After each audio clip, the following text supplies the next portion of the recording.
पुण्यात्मा परमात्मा ने आकर ये ज्ञान दिया कि सबसे पहले आपका गुरु हो, गुरु भी पूरा हो। ये गुरु नकली गुरुओं ने सारा काम बिगाड़ रखा है। तो सूक्ष्म वेद में कहा कि गुरुआं गाम बिगाड़े, संतो गुरुओं गाम बिगाड़े, ऐसे कर्म जीव कला दिए, ईब जड़े नहीं जाड़े। ऐसे कर्मों से ये लिप्त कर दिए, अब इतना ज्ञान देने से भी वो उनसे हटने को तैयार नहीं, क्योंकि घना पुराना रंग हो गया। तो पुण्यात्माओं, परमात्मा जब यहाँ आए, छोटी से 5 वर्ष की आयु में ही वे अपना इस यथार्थ ज्ञान का प्रचार करने लग गए थे। उनके ज्ञान के सामने बड़े बड़े ऋषि, महर्षि, मंडलेश्वर सभी परास्त हो गए थे। लेकिन इस मन की ऐसी वृत्ति है, सच्चाई का ज्ञान हो जाता है फिर भी वहाँ से हिलने को तैयार नहीं। एक बार ये दास नगर नगर में, शहरों में सत्संग करने लगे थे। भक्तों ने सब मिलकर के एक स्कीम बनाई थी। सन 2003 में हमारा एक एपिसोड तैयार किया गया था परिभाषा प्रभु की, और उस आस्था चैनल के ऊपर उसको चलाया गया था। वो 6 महीने चला था। ये सभी संत और पंथ बौखला गए। इन्होंने उस आस्था चैनल के मालिक को इतना दबाव दे दिया कि इस प्रोग्राम को बंद कर दे, नहीं तो हम अपने सभी प्रोग्राम वापस ले लेंगे। ये तो अंडरस्टूड है। अब या तो ये चलेगा ज्ञान, ये जहाँ ये चलेगा उनका तो चल ही नहीं सकता। फिर कोई सुना है कोई नहीं उनने। तो उसने मजबूर हो करके हमारा प्रोग्राम बंद कर दिया। समस्या आई भी, परमात्मा का संदेश उसके बच्चों तक जाना था, निकाल के दूता ने टांग अड़ा दी। फिर स्कीम बनाई, नगर नगर में जाकर प्रचार करें, पुस्तक बांटें और CD बना कर दें। ये कार्यक्रम शुरू किया तो उसमें भी विरोध पैदा कर दिया। नगर नगर में फिर झगड़ा शुरू करने के लिए आने लग गए। तो जब ये दास ये ज्ञान सुना रहा था, एक बहन आई एक नगर में, एक शहर में, और उस शहर में लोकल जो चैनल होते थे, लोकल जो जैसे केबल सिस्टम होता है, उस पर हम 15-20 दिन पहले CD चलवा देते थे उसको दे करके, ताकि शहर शहर के लोग ये परिचित हो जाएं कि हम क्या बताना चाहते हैं। तो उस बहन ने बताया कि मैं TV देख रही थी, जल्दी जल्दी चैनल बदल रही थी। संतों के सत्संग सुनने का मुझे बहुत शौक था। किसी का भी सत्संग सुनती थी, 5-4 मिनट के बाद सोचती थी दूसरे के वचन सुनती हूँ, इसमें आनंद नहीं आया। तो ऐसे करते करते आपका ये प्रोग्राम मैंने देखा।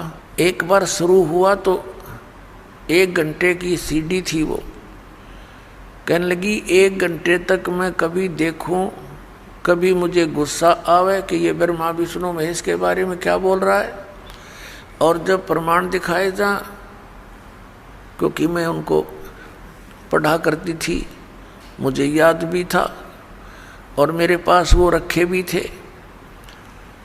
ऐसे करते करते वो सारा कुछ 15-20 दिन तक कंटिन्यूस वो प्रोग्राम देखा उसने। अब वो कहने लगी, जी ये सारा पता लग गया कि जो साधना मैं कर रही हूँ ये यूजलेस है, लेकिन इन भगवानों में इतनी आस्था होगी, अब भी इनको त्यागने को दिल नहीं करता। बता, ऐसे रंग गए हम इस रंग में। ये पता लग गया कि इन भक्ति से कोई लाभ नहीं, और आजीवन कर ली, इसलिए उसमें ऐसे रंगे गए। तो आज इस दास के सामने इतनी प्रॉब्लम आई है, लेकिन परमात्मा ने दया करी, अपने बच्चों को शिक्षित कर रखा है। परमात्मा का कोई भी कार्य त्रुटि युक्त नहीं होता। अपने आत्माओं, आप जरा सा विचार करिए, इस परमात्मा हमारे अपने पिता की तरफ देखो ध्यान से, वो हमारे लिए कितना भटक रहा है। परमात्मा कहते हैं कबीर जी, मैं रोवत हूँ सृष्टि को और सृष्टि रोवे मोहे, और कह कबीर हमारे वियोग को ये समझ ना सकता कोई। मैं तो इन बच्चों को रो रहा हूँ कि तुम गलत स्थान पर फंसे हो, यहाँ तुम्हारा कुछ भी नहीं है, तुम्हें मूर्ख बना रखा है ये बेटा या बेटी या कार या कोठी, आजीवन इसमें लगे रहते हो और 1 मिनट में मृत्यु कर देता है, फिर गधा बना कर छोड़ देता है। वह कोठी वह बेटी वो कार तुम्हारी कैसे होगी? इतना ही काम करो जितना टाइम पास करने के लिए,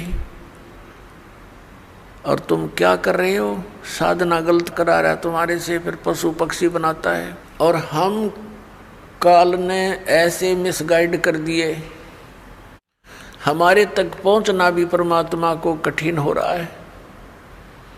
वैसे भगवान के लिए कठिन शब्द प्रयोग करना शोभा दास को नहीं दे रहा, फिर भी देख रहा हूँ कि उस मालिक ने कितना संघर्ष करके हमारे तक वो पहुँचे हैं। अपने ही बच्चे को अपने बारे में बताने के लिए उस धर्मदास जी को तो कहते हैं हे महात्मा जी, और आप बनते हैं जिज्ञासु दास।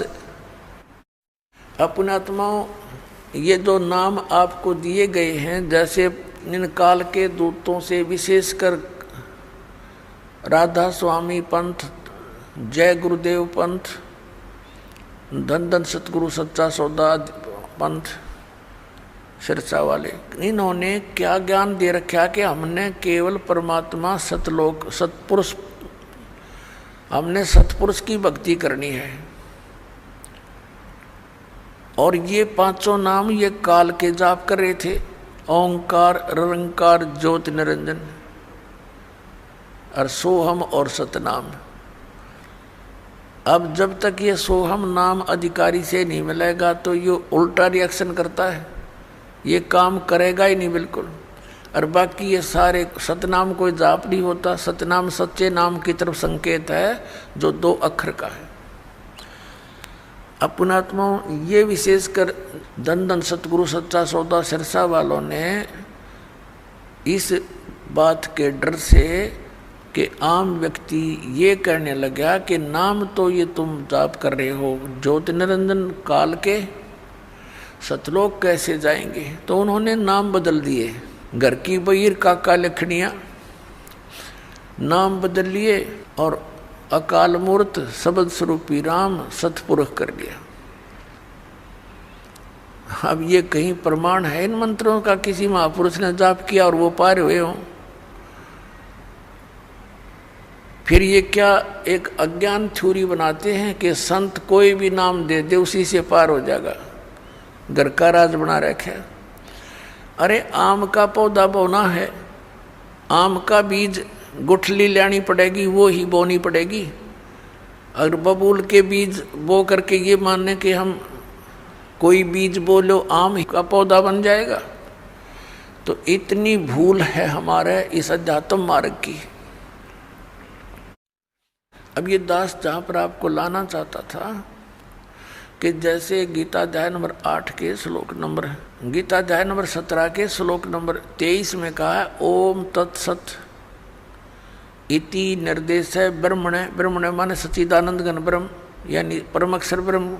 उस परम अक्षर ब्रह्म की प्राप्ति के 3 मंत्र के सिमरन का जाप है, और इसके सिमरन की विधि भी त्रिविध है, 3 प्रकार 3 विधि। जिनको तीनों मंत्र प्राप्त हैं उन पुण्यात्माओं को ज्ञान है कि ये तीनों मंत्रों की न्यारी न्यारी भक्ति विधि है।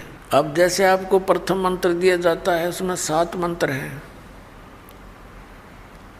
उस 7 मंत्रों में से फर्स्ट एंड लास्ट ये तो परमात्मा का है, परम अक्षर ब्रह्म का। और बीच में जो मंत्र हैं वो आपको जो यहाँ के मुखिया हैं, प्रधान हैं, इन प्रधानों के 5 प्रधानों के हैं।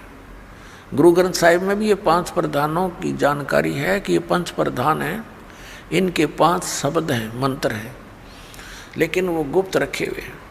तो ये मंत्र दिए जाते हैं, ये इनकी पूजा नहीं है।